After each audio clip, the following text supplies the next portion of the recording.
Hey guys, how we doing? I just wanted to share with you guys. I've been living off the grid for 2 years now, and off-grid homesteader, and I want to share the 5 most commonly asked questions as to what it's like, and some of them are kind of humorous. But the number one is, what do I do for lights? Everybody assumes you have candles or oil lamps, where you just live in the dark. I don't do any of that. I actually have electricity via solar panels on the roof, and when I built the cabin 2 years ago, the small cabin on the bottom of my property, I'm building a larger cabin on the top of the property there, which I'll share in future videos. But I installed some solar panels, and I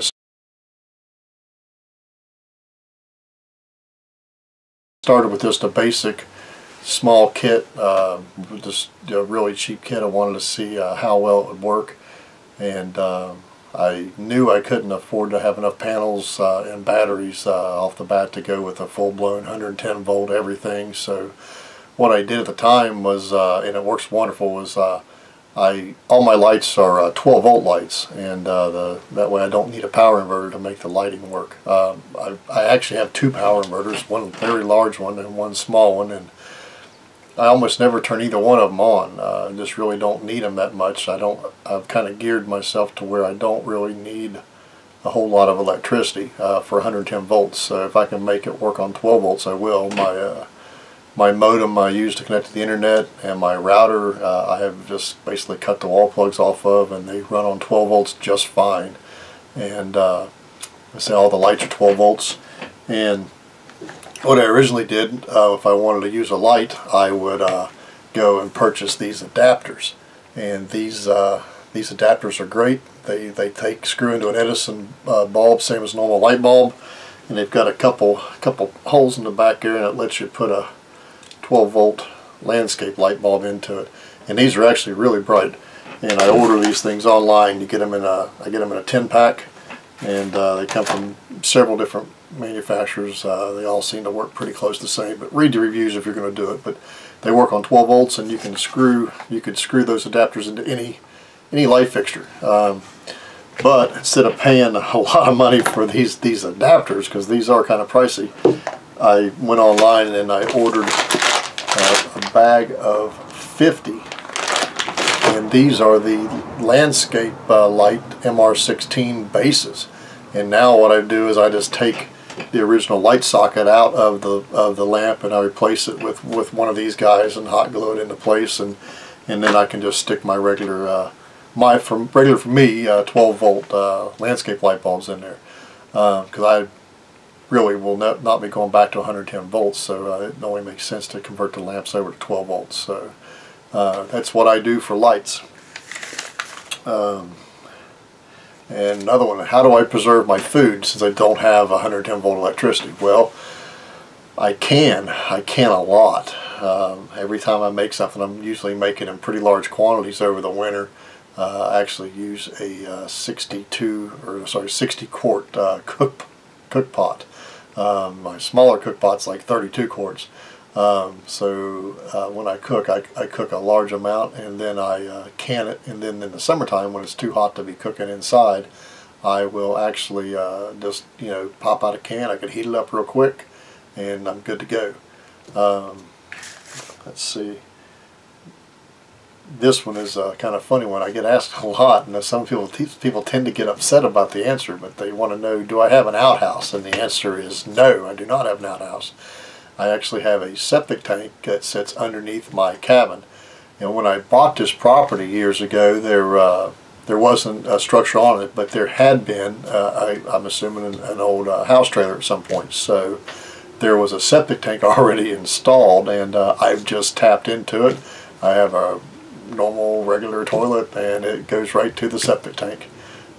So there will be an outhouse. We'll be building on the upper part of the property near the workshop, as well as the new house site up there for the new cabin. So I'll show some video builds on that as far as the construction of the outhouse and everything, and stay tuned for that. How do I take a bath? Well, take a shower. You could take a bath. I actually have a homemade shower set up. I made out of a 10-gallon galvanized tub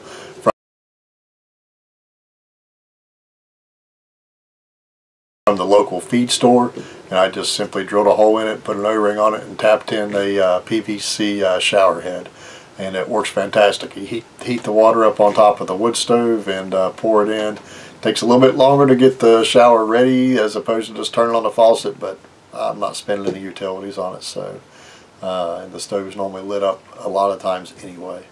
So as far as the tub, the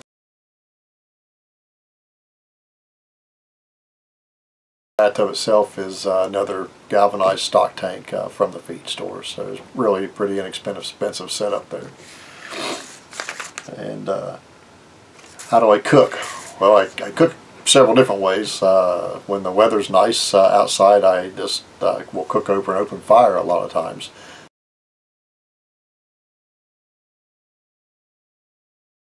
And I really enjoy that. When the weather is bad and cold weather and I have a cook stove going, I actually have a 1920s Kentucky-made antique wood stove that I restored.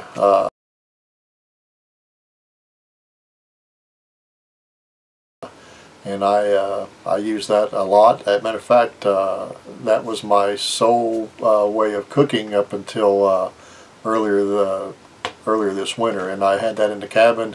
That was my cooking, my heat. It was everything.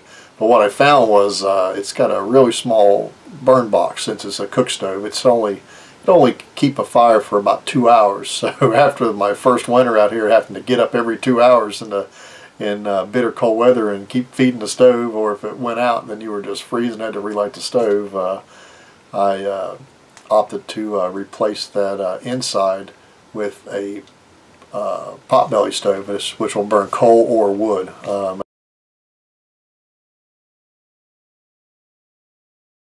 At this point, so I've been using a potbelly this year and I'm loving it. It's got a smaller cooking surface, but lots of heat and burns for a long time. And the advantage of the antique cook stove is that the entire surface is a cooking area, which is great. Plus, it's got the warming ovens and the actual oven itself. So, but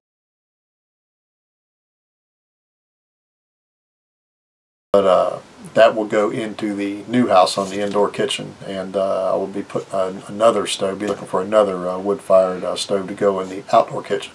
I like having an indoor kitchen for the wintertime and an outdoor kitchen for the summertime. And if anybody's ever heated or cooked with wood inside in the summertime, you know what I'm talking about. You don't want that stove fired up inside your home in the summertime. It just gets incredibly too hot. So you want an outdoor stove as well. So anyway, that's pretty much it. And thanks for watching. I'm hoping you like the videos. So stay tuned.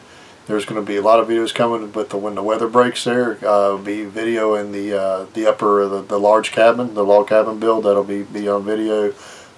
I'll be video in the outhouse build.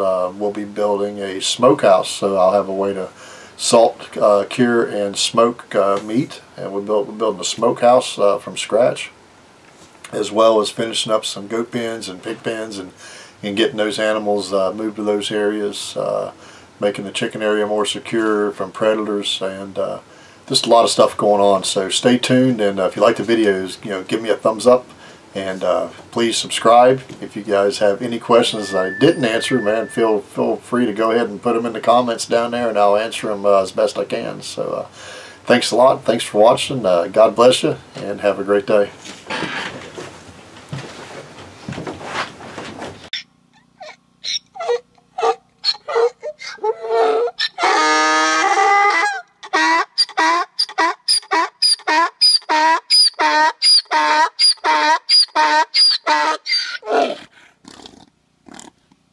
Yeah.